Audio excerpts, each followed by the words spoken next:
for joining us for Your Voice, Your Stories. I'm Randall Newsom. Each week, we're focusing on issues that impact your community and highlight the people working to make our neighborhoods better. A driver is fed up with people trying to steal her tires. We look into this growing trend in one county and tell you how to protect your car.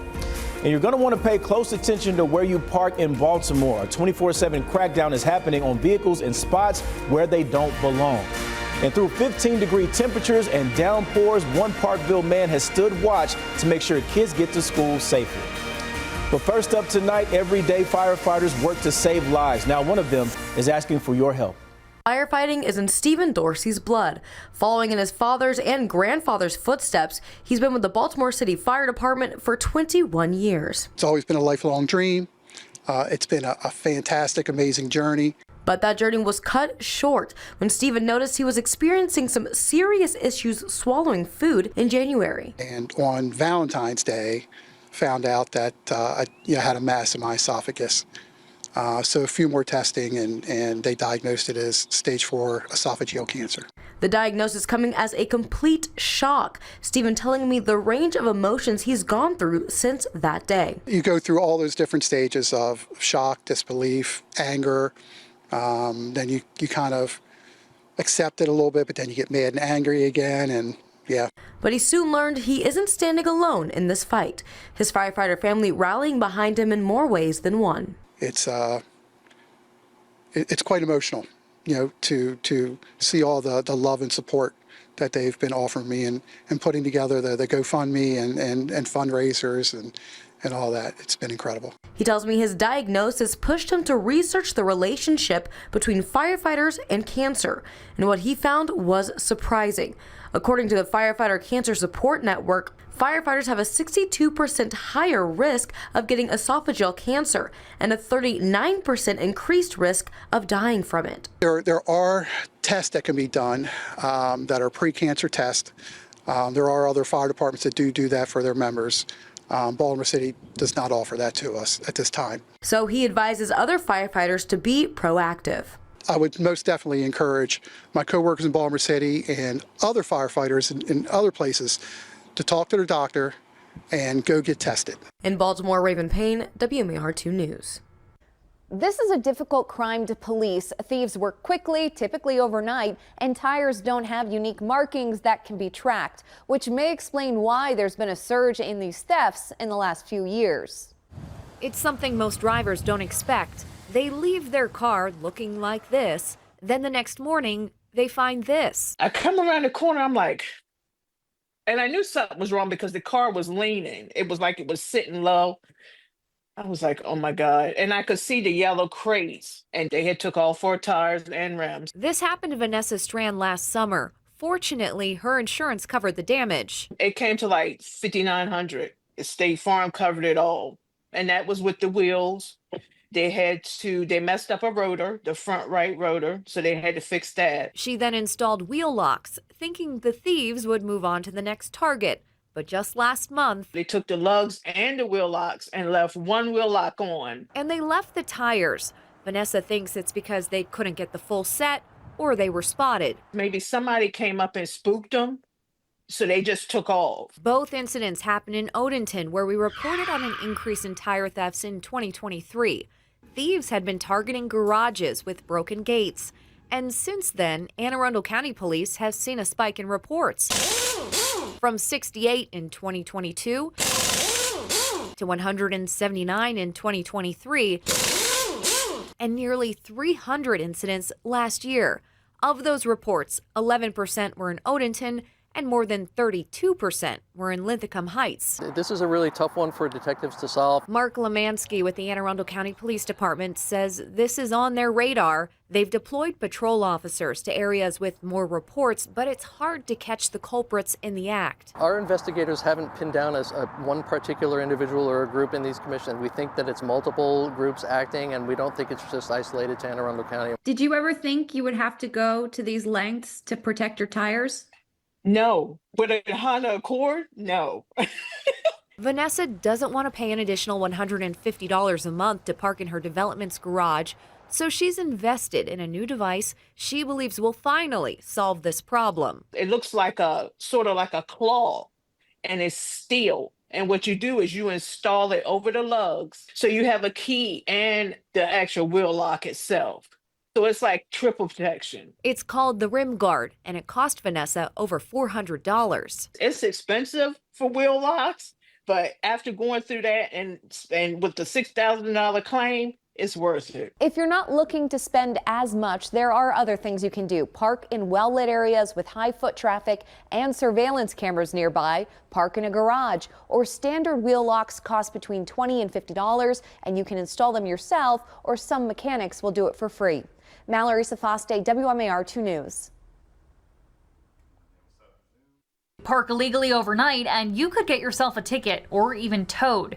It's part of a citywide crackdown by Baltimore's Department of Transportation. It's because, as we know, people often violate well beyond 2 a.m. DOT Director Veronica McBeth says a recent hiring blitz has enabled them to shift the focus of parking enforcement to the city's 200-plus neighborhoods. Where you would see, moreover, like abandoned vehicles, where we would see illegally parked vehicles, like maybe blocking stop signs, fire hydrants, things like that, where it's dangerous. And she's seen it firsthand, too, in her own neighborhood. It was a blind corner and intersection, and my neighbor had his steps knocked out 4 different times because people parked at a stop sign, so I can't help but think proper enforcement of people making sure that they're parking safe and in a law-abiding way could have helped address and change that. They're also targeting abandoned vehicles and cars without tags, taking up valuable parking real estate. It's annoying that people illegally park. It's also annoying that we can't, get out of our garages.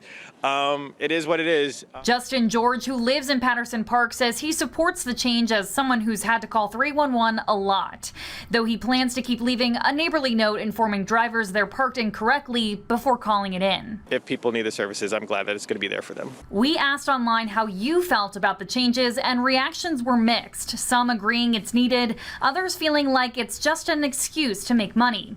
McBeth says that couldn't be further from the truth. Not a money grab. I would firmly say it's not a money grab. I mean, it's a safety component and enforcement issue. If you're not illegally parking or violating a scofflaw, you're not going to get a citation. In 2024, parking enforcement fell significantly due to limited resources and staffing. In 2025, that's not expected to be a problem. In Baltimore, Blair Sable, WMAR 2 News.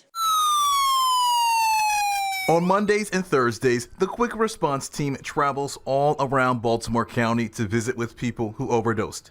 We try to see them within 72 hours after an overdose, and we offer them support. Captain Amanda Winsell says the Quick Response Team is a partnership with the Health Department and the Fire Department in Baltimore County.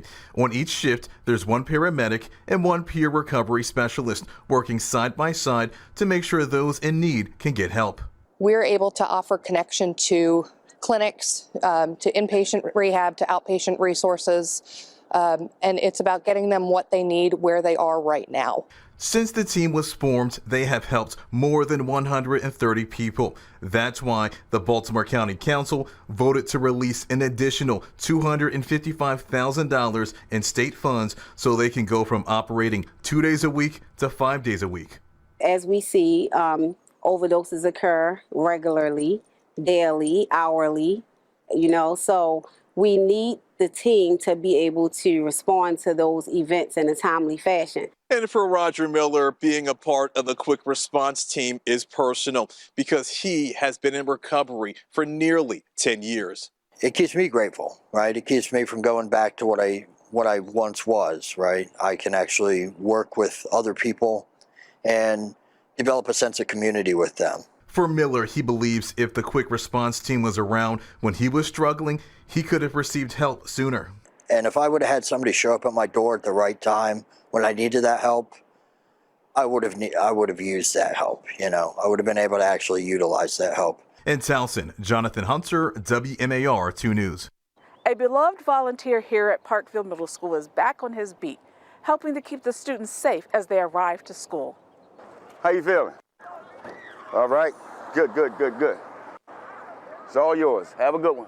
Parents, students, and staff at Parkville Middle School call him Mr. Will, or that crossing dude. William Shirt is out here every morning, keeping the traffic flowing. right here at the confluence of his driveway and the entrance to the school. I think they got used to the way to do things now because I've shown them the right way and the wrong way to cross in this traffic. He says he's seen a lot of near misses with drivers in SUVs or trucks. They don't see the kids as they're darting across the street. So last year, the retiree decided he'd help get the students across safely and give them a little encouragement and humor along the way. Some of the kids come to school, they don't really want to be there. And I said, come on, lift that chin up. You're going to get some education. Go ahead, lift that chin up. You're going to get some serious education. And it brings a little joy in their heart. In January, Sher got pneumonia. He's been in and out of the hospital. And the whole community has been rooting for him, following his progress in a local Facebook group.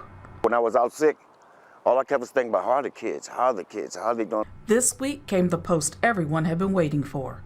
Mr. Will is well again and back to duty with his handmade traffic sign. It was good to know that I was missed at the time I was out. So that means I am making a difference. And with that, that's good enough for me. And the school is glad to see him. On behalf of our school, on behalf of our community, we just want to thank you, Mr. Will, for everything that you've done for us, keeping our students safe, and as I say, as the principal of Parkville, demonstrating Parkville power. Sher's children and grandchildren went to school here, and he says it's the least he could do for a school that has meant so much to his family. In Parkville, Maria Morales, WMAR 2 News.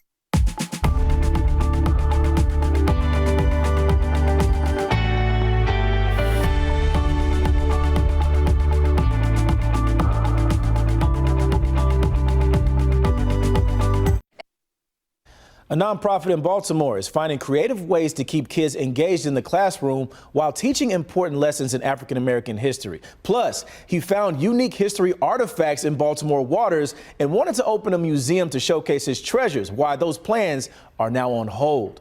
And honoring Harriet Tubman, archaeologists are piecing together a picture of her early life enslaved here in Maryland, which they found a way to share with the rest of the world. What we're looking at today are artifacts from the home of Harriet Tubman's birthplace. 5 years after discovering the site where Harriet Tubman's father once lived on the Eastern Shore, archaeologist Dr. Julie Shablitsky is sharing news of what her team has found. I think the most exciting piece that we found, and I think everyone will probably agree with this, is this coin from 1808. And this particular coin is a 50-cent piece. It's just one of hundreds of items from that site and from a second location where slaves' quarters once stood on their slave master's 1,000-acre property in Dorchester County. So another exciting artifact that we found was this tobacco pipe bowl. Anyone could have smoked this, so Harriet Tubman could have smoked this. Written records of specific slaves from so long ago are few, and no one's even sure where Tubman was actually born on the property. But each item helps to fill in gaps in her story. What we've learned about Harriet Tubman, I think it's more through her father and just living and working on that property. We've learned that Harriet Tubman used that space as her training ground. So when she was ready to move people north to freedom, having the experience living off the land through eating muskrat, reading the night sky. The archaeologists have been racing against the clock to unearth items as the rising water table in the Blackwater National Wildlife Refuge threatens to leave the rest buried forever, and the off-flooded site is relatively inaccessible. That's where MDOT archaeologist Aidan Kirby stepped in to help launch a virtual museum. In order to make this collection accessible to the public was make things interactive, and so part of that was converting some of these artifacts into 3D models. Now everyone, ranging from scholars and historians to teachers and their students, can learn from the discoveries, getting an up-close look at what time left behind of the iconic conductor of the Underground Railroad. The bits of broken things that were thrown away and lost, whether it's a coin or a pipe bowl, all those items come together to fill in this mosaic of their lives. In Hanover, Jeff Hager, WMAR 2 News. Last year, Evan Woodard was getting a lot of attention while magnetic fishing in the Inner Harbor because of what he was pulling out of the water. But he says those items are nothing compared to some of the historic items he's found over the years. And in September, he officially found a place to house these artifacts. At least that was the original plan. We actually got to the point where it was almost ready to be open, but then unfortunately just had a lot of funding issues and grants were taking too long to come through. And I just can't continue footing that bill for the space while I'm waiting for grant money to come in, possibly if it even does at this point. So Woodard has had to change his plan and postpone the permanent museum. For now, he's coming up with temporary alternatives. One of the ideas that have come up is working with a local landlord here in Fells Point. He has a couple of spaces that he's willing to let me use for a few months for free, just to show like a proof of concept, so people can still come by, see the artifacts, come in and get a feel of the space, and then hopefully we can draw more donations that way. Another idea he has is to partner with local businesses in Baltimore to put up some of the artifacts on display within their shops. He says it's about more than just the artifacts themselves. It's about the rich Baltimore history attached to each item, and as a historian, he takes pride in sharing that history with others. Yeah, so I'm still looking for other opportunities and other businesses in the area to possibly put our museum pieces in. So if you have a space that is probably about 3 by 3 in your lobby of your business, let me know. Please reach out to me through Instagram or through email. Woodard is also proud of the success of his magnetic fishing adventures. He says because it grew increasingly popular, people who join in have been able to help clean up Baltimore's harbors. Now is that we're actually seeing a real impact on our work because we're not finding a lot of stuff anymore. It's really getting clean out there, and I'm happy for that. Woodard is still deciding on a temporary solution, but he says he isn't giving up on creating a permanent home for these unique pieces of history. Janae Wright, WMAR 2 News. I'm outside City Neighbors Hamilton, where history is jumping out of the textbook. I am the best. I am the best. I am the best. I am the best. This you the better. This you ain't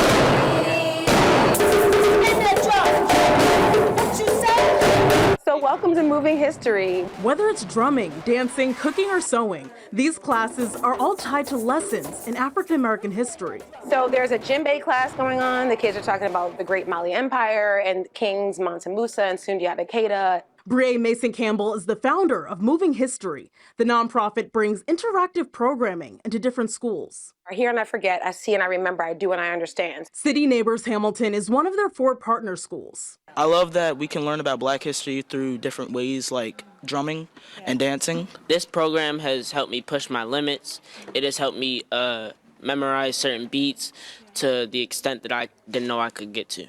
And check out the sewing class. We made pillows, we made tote bags, we made aprons. But they're also learning about things like African American textiles and Black Panther fashion designer Ruthie Carter. That's like a thing that I really, really, really love about sewing. So we have to get the history of what they wear, the colors that they wear. Are they wearing dresses? Are they wearing shorts? Like history is fashion. Yes, yes. It's reactions like that has kept Brie teaching in Baltimore City schools for over 2 decades. I'm a Baltimorean, born and raised, and I mean, the sad truth about it is that I lost a lot of people out here, and it didn't matter that my mother had done a lot to kind of get me on the next level, get me into the best schools and the best colleges. She started thinking, what can she do? How can she help? And that's how Moving History began.